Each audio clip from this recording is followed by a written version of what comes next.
होके ऊपर जाएंगे और मटकी में ते माखन निकालेंगे, थोड़ो हम खाएंगे, थोड़ो तुम्हें खवाएंगे। ठीक है जय जय, आ जाओ। कंधा पे ठाकुर जी को खड़ो करो और ठाकुर जी ने जा करके 2 हाथन ते माखन खवायो। अब लीला देखो लीलाधारी की। जैसे ठाकुर जी माखन खा रहे थे, मटकी ते माखन निकाल रहे थे, सोई इनको थोरो थोरो सो कछु फील होयो। का फील होयो? इनकी धोती को नाड़ो ने जरा खिसक रहे है, धोती नीचे खिसक रही है। ठाकुर जी ने सोची आज तो इज्जत गई हमारी, आज धोती गई और ये नीचे ही उठाड़ो बाबा, आज तो हमारी इज्जत गई। अब पकड़ यूं नहीं सकते क्योंकि 2 हाथ तो बिजी है माखन खाने में, दोनों सने भये हैं माखन में। सो अब कहा करें, धोती भी बचानी, इज्जत भी बचानी और माखन भी पानो। सोई महाराज ठाकुर जी ने आज अपनी योग माया की शक्ति ते 2 हाथन ते माखन खा रहे थे और 2 हाथ और प्रकट कर लिए और 2 हाथन ते अपनी धोती पकड़ ली। और यही दृश्य श्री कुंभनदास जी ने देख लिया। आहा, श्री चतुर्भुज भगवान खड़े हैं, देख करके आंखें गदगद हो गई, आंखों से झरझर अश्रु बहने लगे। क्या अद्भुत दर्शन हुआ है। तभी एक पंडित भगा भगा आया, महाराज बधाई हो बधाई हो, आपके घर लाला भयो है, आपके घर पुत्र रत्न की प्राप्ति भई है। कुंभनदास जी बोले ना, लाला ना भयो, वो चतुर्भुज को दास पैदा भयो है। सो आज सेवा को नाम चतुर्भुज दास है। चतुर्भुज दास जी नाम पड़ गया। ये भी अष्टछाप के कवि हैं, कुंभनदास जी के पुत्र चतुर्भुज दास जी। ठाकुर जी के उसी दृश्य आप कभी आप तो सारे दुनिया में गूगल वाले लोग हैं, तो कभी सर्च करना भगवान का चतुर्भुज रूप जो कुंभनदास जी को दिखाया। आह, बड़ा प्यारा है। 2 हाथ मटकी में है, 2 हाथ से धोती पकड़ के ठाड़े हैं, ऐसा रूप है। तो ऐसा चटकीला चमकीला मटकीला आनंददायी ठाकुर तो भैया हमारे ब्रज में ही है। ऐसो छटक मटक सो ठाकुर, तीनों लोकन हूँ मैं नाय।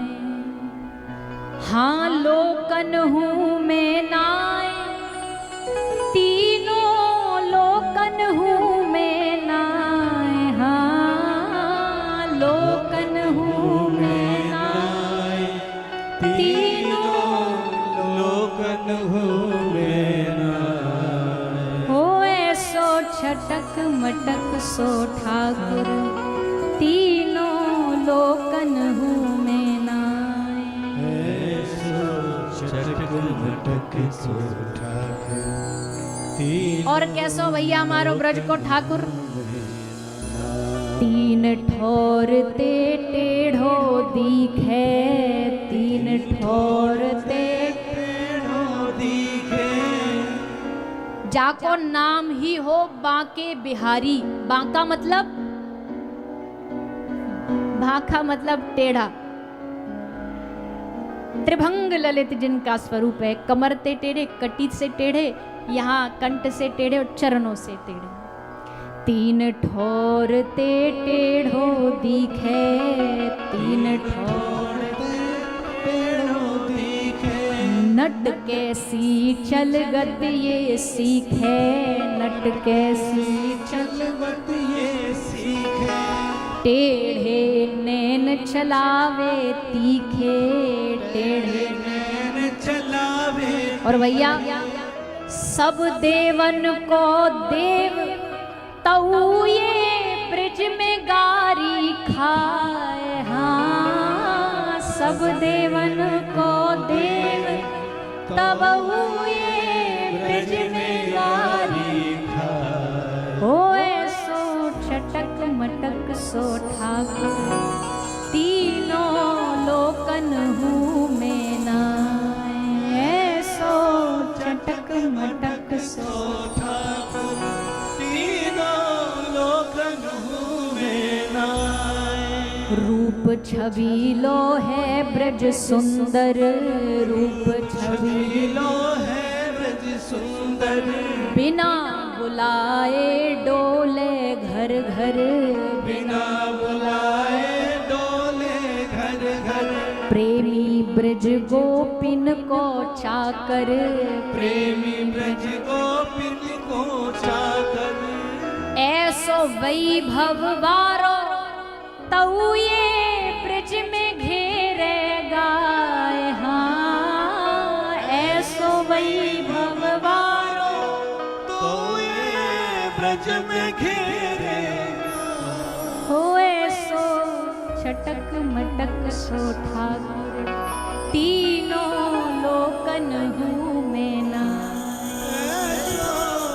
हमारो ब्रज को ठाकुर भैया बड़ो सहज है। गाड़ी दे लो या को चिड्डी बना के घोड़ा बना के आके कंधा पे चढ़ जाओ, और ब्रजवासी तो ऐसो व्यवहार करें या के संग। एक दिन ठाकुर जी ने बोली, इन ब्रजवासी ने तो हम बड़े हल्के में ले लिए, ना तो हाथ जोड़ते ना पूजा करते और गारी और देते हमको। भगवान ने कही आज इनको सच्चाई बता ही देते हैं। भगवान ने के सबरे सखा खड़े, मधुमंगल मनसुख तो कृष्ण श्री रामा। ठाकुर जी बोले जानते हो हम कौन हैं? बड़े घमंड में बोले ठाकुर जी एकदम, जानते हो हम कौन हैं? मनसुख बोलो हाँ कौन है? बोले या ब्रज को सबसे बड़ो एक नंबर को चोट्टा है तू। ठाकुर जी बोले ले कर दी बेइज्जती। जानते हो हम कौन है? हम साक्षात भगवान हैं, हम साक्षात पर ब्रह्म परमात्मा है। एक बोलो यही ने मोड़ो दिखाइयो कौन है तू? बोले हम साक्षात भगवान है। एक बोलो कछु लक्षण है तो मैं भगवान जैसे? भगवान बोले काय को नहीं है हमें लक्षण भगवान जैसे? पूतना मार दी 6 दिन के काई में, हिम्मत तो मार के दिखाओ, तुम्हारा कोई बालक मार देगो 6 दिन में पूतना। मनसुख बोलो बस बस बस फेंके मत ज्यादा, तैने मारी पूतना, तू वाकू जिंदी छोड़े आयो, वहां में जाके 2 लाठी मैंने मारी तब मरी। क्रेडिट खुद ले लियो तैने सबरों के, हमने मारी पूतना, हमने जाके देखी सांस चल रही वाकी, हम ब्रजवासी ने जाके वाको राम नाम सत्य करो। एक बोलो अच्छा एक बात बता। ठाकुर जी बोले हमने गिरिराज जी उठाए, 7 दिना तक गिरवर धारो, कोई उठा लेगो गिरिराज जी? बोले बस बस बस बस अब याकू भी मत फेंक, उठाए तैने गिरिराज जी, हम का वहां जाकर के लाठी लगा के का कर रहे? लाठी हटा लेते तो तू उठा लेते गिरिराज। ठीक है भैया। एक बोलो एक काम कर, अगर तो प्रूफ करनो है कि तू भगवान है तो एक बात बता, हर देवता के संग, हर भगवान के संग उनका एक वाहन होता है। भगवान महादेव के पास नंदी है, नारायण भगवान के पास गरुड़ है, तेरे ढोरे तो गधाऊ ना है, तू काहे को भगवान है? तो दिखा हमें। ठाकुर जी बोले दिखा दूं? बोले दिखा दे। बोले पक्का दिखा दूं? बोले दिखा दे। भगवान ने तुरंत आह्वान करी, गरुड़ भगवान को पधारिए। अब गरुड़ भगवान तुरंत उपस्थित हो गए। गरुड़ भगवान आए, ठाकुर जी वहां पे विराजमान है गए। अब विराजमान है करके ठाकुर जी मन सुखाते बोल रहे हैं, ले आ गयो हमारो वाहन, अब तो मानेगो हम भगवान है? मनसुख चुप और ऐसे देख रहे हो बड़े घूर घूर के। ठाकुर जी बोले मान गयो, देख अब तो पक्का मान गयो, पास आ रहे हो, नजदीक आ रहे हो। ठाकुर जी बोले अब तो मेरे पाम पकड़ लेगो, अब तो पाम पकड़ के कहेगो हमें माफ कर दे लाला, हमने तो गुगारी दी, हमने तेरो कान मरोरो, हमने तो पे चिड्डी खाई, तो अब हम पे माफी मांगेगो। पर भैया ब्रजवासी तो ब्रजवासी है। मनसुख डोरे आयो, ठाकुर जी सोचे पाम छीवेगो, मनसुख ने ठाकुर जी को पाम पकड़ के गरुड़ ते खींच के दूर फेंक के मारे और बोले दारी के तू बैठेगो गरुड़ पे, हम बैठेंगे, हट यहाँ से, हम चिड्डी खाएंगे। और गरुड़ पे खुद बैठ गयो। मनसुख थोड़ी देर गरुड़ भगवान को गली में घुमा के लायो। मनसुख बोला अब तू तरफ मैं बैठूंगा। मानो गरुड़ भगवान ना कोई रिक्शा है वह घुमाते घूम रहे सबरे ब्रज में, आ जाओ अब हम चिड्डी खाएंगे, अब हम चिड्डी खाएंगे। ठाकुर जी बोले भैया ये ब्रजवासी हैं, हम चीख चीख के भी कहे ना कि हम भगवान हैं और इनको सबरे प्रूफ ला के दे दे तो भी ये नहीं मानेंगे कि हम भगवान हैं। और भैया ना ही माने तो ही बढ़िया है। भगवान की तो आजकल अब हम क्या बोलें, भगवान की क्या दशा है घर में, देखो अपने बेचारे एक इतनी सी अलमारी में बैठे रहते हैं, ना हिलने की जगह ना डुलने की जगह है, खान पान के नाम पे 12 महीना बस चनोरी खा रहे हैं, कोई टेस्ट में बदलाव नहीं है।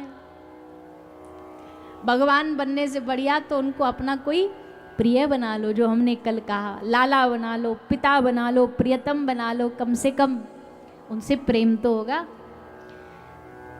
तो भैया ये है ब्रज का प्रेम, ये है ब्रज का प्रेम। अब देखो कहाँ से बात चालू हुई और कहाँ पहुंच गई। अर्चन भक्ति से शुरू होते होते ब्रज पहुंच गई।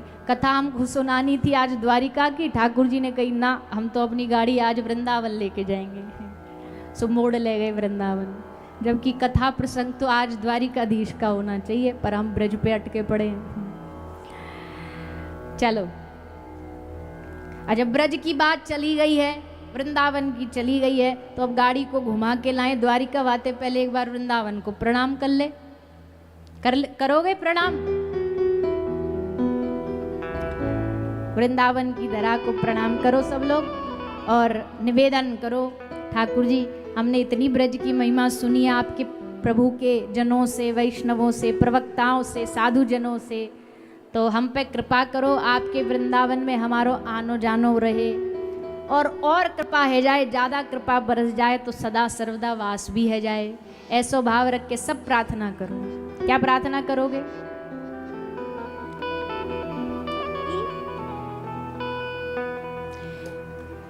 बुला लो वृंदावन गिरधारी, वृंदावन गिरधारी, हो मेरी बीती उमरिया सारी, मेरी बीती उमरिया सारी, हो मेरी बीती उमरिया सारी, मेरी बीती उमरिया सारी, बुला लो बुला लो बुला लो वृंदावन गिरधारी, बुला लो वृंदावन गिरधारी, बुला लो वृंदावन गिरधारी, बुला लो वृंदावन गिरधारी, ओ मेरी बीती उमरिया सारी, मेरी बीती उमरिया सारी, मेरी बीती उमरिया सारी, मेरी बीती उमरिया सारी, बुला लो बुला लो बुला लो वृंदावन गिरधारी, बुला लो वृंदावन गिरधारी, बुला लो वृंदावन गिरधारी, बुला लो वृंदावन गिरधारी। भाव से सभी दोनों हाथ उठा के तालियों की सेवा।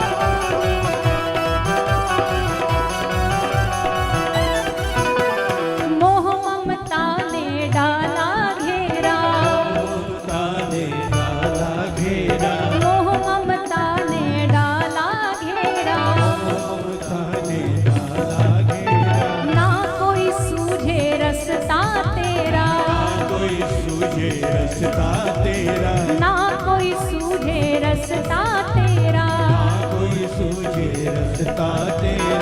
दीन दयाल पकड़ लो मैया, दीन दयाल पकड़ लो मैया, दीन दयाल पकड़ लो मैया, दीन दयाल पकड़ लो मैया। अब केवल आशित हरि बुला लो, बुला लो बुला लो वृंदावन गिरधारी, बुला लो वृंदावन गिरधारी, बुला लो वृंदावन गिरधारी, बुला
बिहारी लाल की।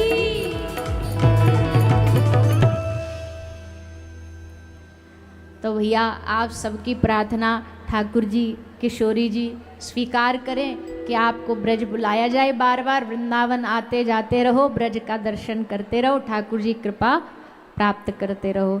आइए, अब समय बहुत कम है, हमको भी घर जाना है, घर जाके फिर अगली यात्रा की रात को तैयारी करके फिर निकल जाना है। तो हम समय को ध्यान में रखते हुए और हम निवेदन भी करते हैं, सभी महापुरुष यहाँ विराजे हैं, आप सब भक्त यहाँ विराजे हो, हम ठाकुर जी का आप सबका आशीर्वाद लेकर के इसी भागवत का, भगवान नाम का प्रचार करने के लिए जा रहे हैं। 3 महीना बाहर ही रहेंगे, बीच में 2-3 दिन आएंगे गुरु पूर्णिमा के लिए, वो भी गुरु पूर्णिमा उत्सव है तो उसके लिए, बाकी तो पूरा समय अभी हम धरती पे कथा सुना रहे हैं, परसों से हम पानी में कथा सुनाएंगे, जहाज में, जिसको अंग्रेज़ी में क्रूज़ कहते हैं। तो पानी का जो जहाज होता है उसमें 7 दिन की कथा है। सब भारत से 150-200 लोग संग जा रहे हैं और वो सब जाके 7 दिन वहाँ कथा सुनेंगे। ग्रीस एक स्थान है क्रूज़ का, तो वहाँ जाकर के कथा सुनाएंगे। फिर वहीं से यूके की धरती पे जाके कथाएं हैं, वो सब आगे का कार्यक्रम है। और फिर 2 महीना लगातार अमेरिका की धरती पर अलग अलग क्षेत्रों में भगवान की कथा गाने का अवसर मिलेगा। तो हमें लगता है कि हम 3 महीने के लिए अच्छा रहा, ये कथा विश्राम के समय में हो रही है, मतलब तो हम 3 महीने के लिए सब संतों से यहाँ से एनर्जी, अपनी बैटरी चार्ज करके ले जा रहे हैं, जो 3 महीने हमारी बैटरी अच्छे से चले। हमको याद है ठाकुर जी ऐसा कुछ ना कुछ बंदोबस्त बना देते हैं, ये महीने ही ऐसे होते हैं गर्मियों के, यहाँ भी थोड़ा सा आंधी तूफान आता है तो 2-3 महीने ज़्यादातर बाहर ही जाके कथा, इस समय लोग वहाँ फ्री भी होते हैं, छुट्टियाँ चल जाती हैं। तो पिछले साल भी जब हम 2 महीना बाहर रहे तो विश्राम में वहाँ जाने से पहले जो कथा थी वो गोवर्धन गिरिराज जी में थी, तो वहाँ भी बहुत संतों का हमको आशीर्वाद मिल गया। तब भी हमें याद है, हमको बड़ी प्रसन्नता हुई कि चलो सबका आशीर्वाद लेके जा रहे हैं। अब ब्रज में नहीं तो महगांव की धरती पे ही संत महापुरुषों की कृपा से ब्रज वृंदावन प्रकट हो गया और सबका आशीर्वाद लेके हम जा रहे हैं, ताकि हम ऐसे ही हरिनाम संकीर्तन, जो महाप्रभु का आदेश है कि पृथ्वी त्याछे ज्योतादि नगरादि ग्राम, सर्वत्र प्रचार होइवे अमर नाम। महाप्रभु कहते हैं संसार में जितने भी ग्राम हैं, क्षेत्र हैं, धरती के कोने कोने पर भगवान का नाम प्रचार होना चाहिए। तो उसी उद्देश्य को लेकर हमने अपनी कथा का नाम भी रखा संकीर्तन यात्रा। संकीर्तन की इस यात्रा को लेके भगवान जहाँ लेके जाते हैं वहाँ बहते हुए चले जाते हैं और उनका नाम का गुणगान करते हैं। तो आप सब खूब आशीर्वाद दीजिए कि हम ऐसे ही ठाकुर जी का नाम प्रचार वहाँ करके आएँ और लोगों के जीवन में भक्ति भाव का संचार कर पाएँ, ऐसा आशीर्वाद। तो आइए, अब समय तो नहीं है कि हम अपनी गाड़ी को द्वारिका लेकर के जाएं, पर थोड़ा सा प्रणाम कर लेते हैं। ब्रज से भगवान मथुरा गए, कल आपने मथुरा की कथा सुनी, मथुरा से आ गए अब द्वारिका। द्वारिका में ठाकुर जी का विवाह हो गया रुक्मणी जी के साथ। 8 रानियाँ हुई, 8 रानियाँ हुई, 16,100 रानी हुई। भौमासुर नरकासुर नाम के दैत्य के कैद से मुक्त करा करके भगवान ने सबके साथ विवाह किया, सबको मुक्त कराया। और तदुपरांत द्वारिका की लीला में भैया बहुत लीला हैं। राजा नृग का उद्धार कराया है, पौंड्रक राजा का कल्याण किया है, जरासिंध राजा का कल्याण करके राजाओं को मुक्त कराया है, अपने पुत्रों को उपदेश दिया है, रुक्मणी और प्रभु का संवाद आया है। और फिर ऐसे धीरे धीरे प्रभु राजसु यज्ञ में गए, पांडवों के राजसु यज्ञ में जाके कृपा करी। और फिर श्री सुखदेव जी महाराज भगवान के परम भक्त की कथा सुना रहे, जो परम सखा हैं ठाकुर जी के। विरक्तेन्द्रियार्थेषु प्रशांतात्म जितेंद्रिय, विरक्त आत्मा सुदामा जी महाराज। वैसे तो विरक्त उसी को कहते हैं सन्यासी उसी को कहते हैं जिसने सब त्याग दिया हो। पर सुदामा जी तो बाल बच्चेदार थे, फिर भी इनको विरक्त कहा सुखदेव जी ने। क्यों? बोले भैया कोई ग्रस्त में रह के भी विरक्त हो सकता है, ग्रस्त में रह कर के भी साधु हो सकता है, क्योंकि विरक्ति तो दिल की होती है, वैराग्य तो दिल से होता है, शरीर से थोड़ी होता है। दिल से जो वैरागी हो गया वो भले कहीं भी दुनिया में रहे, वो विरक्त ही गिना जाता है। तो सुदामा जी परम विरक्त हैं, भगवान के परम सखा हैं। बाल्यकाल में मित्रता हुई, मैत्री ऐसी बढ़ी कि आयु बढ़ने पर भी मन से दिल से मित्रता दूर न गई। जब एक दिन सुशीला जी जो सुदामा की पत्नी है, इन्होंने सुदामा जी को थोड़ा सा भगवान से मिलन की प्रेरणा दी, प्रेरणा मिली भगवान से मिलन की, तो सुदामा जी भगवान से मिलने आए तंदुल चावल लेकर के।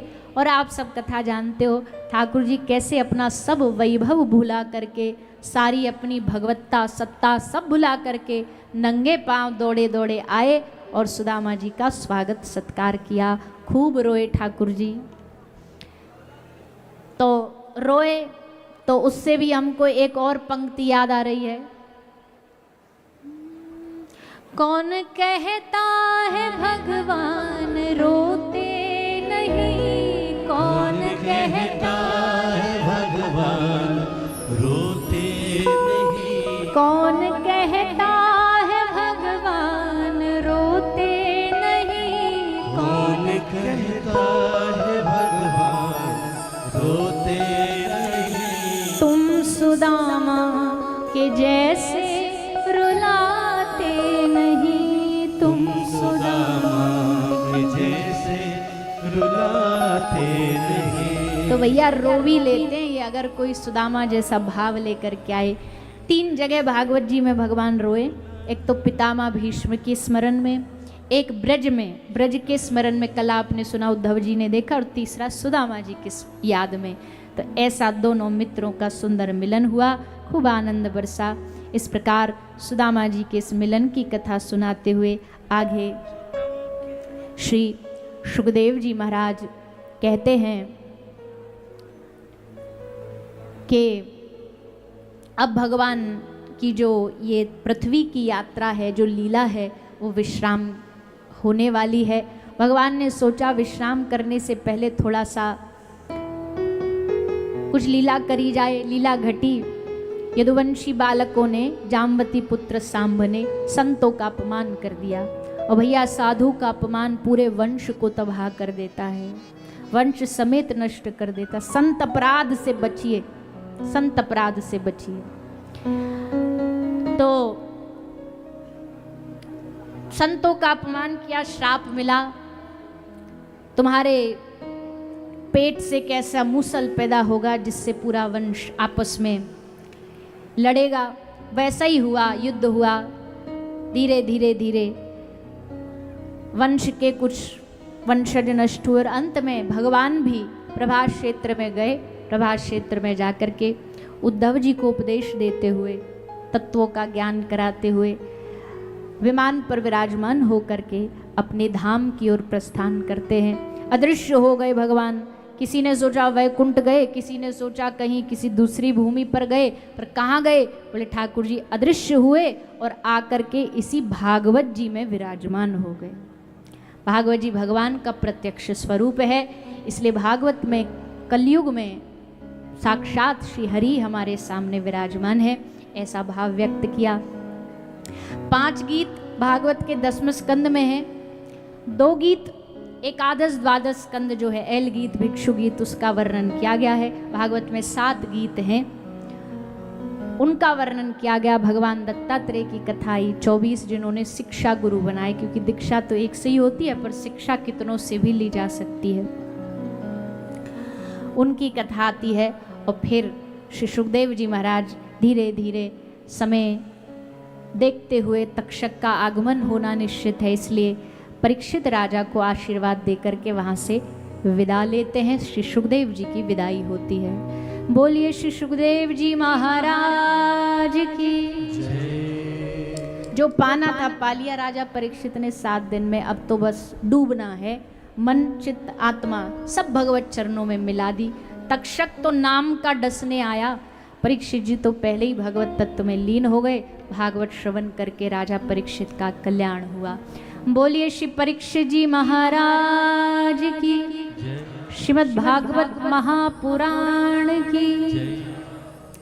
ऐसी भैया दिव्य वांगमयी मूर्ति भगवान की, शब्दमयी मूर्ति श्रीमद् भागवत का आप हम सब 7 दिनों से इस महगांव बाबा भूमिया बाबा सरकार की इस पावन कृपा के सन्निधि में बैठ करके कथा का रसपान करते आ रहे हैं।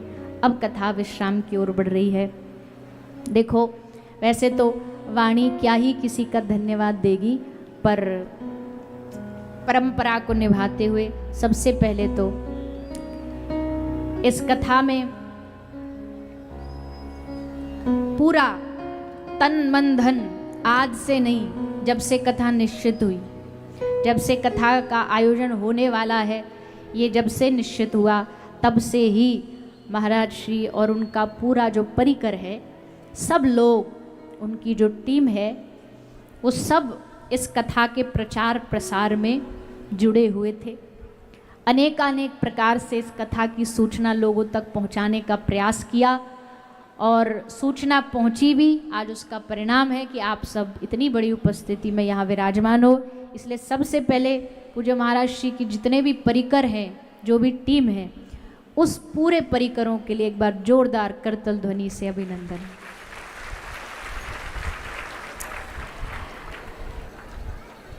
महाराज श्री के विषय में तो क्या बोले, आपका स्वभाव, आपकी सरलता, आपकी विनम्रता वास्तविकता में प्रणम्य है। हमारे लिए बड़े सौभाग्य का विषय है कि आपने हमें अवसर दिया कि 7 दिन हम अपनी कंठ को, अपनी वाणी को पवित्र कर पाएं। आपने अवसर दिया तो हम यहाँ आए, कथा कह पाए, अन्यथा तो नहीं अवसर मिलता तो हम भी कहीं पड़े रहते। लेकिन भगवान की कथा कराने वाला हमें अवसर देता है ताकि हम अपनी वाणी को पवित्र कर सके। पूज्य महाराज श्री का जिस दिन से आप अस्पताल आए थे, बड़े महाराज जी भी, आप भी, तब से खूब वात्सल्य स्नेह प्राप्त होती रही है। उसके योग्य तो नहीं है पर फिर भी प्राप्त होती रही है। इसलिए हम व्यासपीठ से पूज्य बड़े महाराज जी, श्रद्धेय पूजनीय, अब तो वो हमको अपनी बेटी लाली बुलाते हैं, पुत्री कहते हैं, तो हमारे पिता तुल्य हैं। ऐसे पूज्य महाराज श्री को हम व्यासपीठ से प्रणाम करते हैं। देखो भैया, मार्गदर्शक एक होता है पर उसके कारण कितने लोगों का कल्याण हो जाता है। एक अकेला साधु कितने जीवन बदल देता है। आज उसका परिणाम हम देख रहे हैं आंखों से। पूज्य महाराज जी यहाँ विराजमान रह करके फिर हम कहें इतनी कम आयु और उसमें संतों का इतना लाड़ दुलार प्राप्त होना, ये बिना कृपा के हो नहीं सकता, अपने परिश्रम से हो नहीं सकता, केवल और केवल कृपा से हो सकता है। तो ऐसी कृपा भूमिया बाबा की, हमारे ब्रज के ठाकुर किशोरी जी की बनी रहे आप पर, और आप सदा सर्वदा लोगों का कल्याण करो, सबकी पीड़ाओं का नाश करो। यही हम प्रार्थना करते हैं भागवत जी के चरणों से, व्यासपीठ से। ऐतिहासिक यहाँ का भंडारा रहा, भोजन प्रसादी रही, हमारे लिए तो जीवन का पहला ही अनुभव रहा कि इतना अद्भुत भंडारा। हम सारा दुनिया में जहाँ भी जाएंगे तो आपके इस महगांव के भंडारे का उदाहरण हर जगह जरूर देंगे कि देखो भैया ऐसा भी होता है, ऐसा भी भोजन प्रसादी अन्नपूर्णा माई की कृपा होती है। कोई कमी नहीं पड़ती, कोई किसी प्रकार की अव्यवस्था नहीं होती, वरना तो महाराज इतने लाखों लोग को भोजन कराने में होश उड़ जाए, नींद उड़ जाए। तो इतनी व्यवस्था, इतनी सामग्री, सब्जी लाओ, डालडा लाओ, और इतनी गर्मी पड़ रही है, इसमें सब सुव्यवस्थित रखना। कल हमने पूरा भंडार गृह देखा, पूरा माल भरा हुआ है। तो ये बड़ा ही अद्भुत क्षण रहा हमारे लिए भी। बस ऐसी अन्नपूर्णा माता की कृपा आपके इस गांव में बनी रहे, इस क्षेत्र में बनी रहे, और ऐसे ही हर वर्ष भंडारे होते रहे, आप सब प्रसादी पाते रहे। ये कोई खाना नहीं है, ये ठाकुर जी का प्रसाद है, और प्रसाद से हमेशा बुद्धि जो है वो पवित्र होती है। तो प्रसाद भाव से आप पाते रहे। इस कथा में छोटी मोटी बहुत आहुतियाँ दी हैं बहुत लोगों ने।